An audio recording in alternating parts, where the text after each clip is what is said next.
Do not use the bathroom ground fault circuit interrupter, or GFCI, circuit to supply a light or a light fan mounted in the ceiling above the tub floor. The ground fault circuit interrupter is designed to protect against electrical shock hazards in wet or damp locations, such as bathrooms. It is intended to trip the circuit if it detects a difference in the amount of current flowing through the hot and neutral wires, indicating a potential ground fault. By connecting a light or a light fan to the ground fault circuit interrupter circuit, you increase the potential for nuisance tripping of the circuit.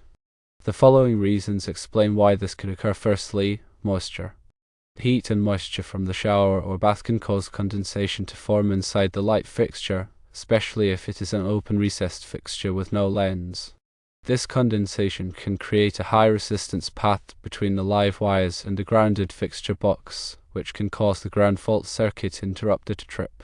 Secondly, dust and debris. Dust and debris can accumulate inside the light fixture over time, especially if it is not enclosed.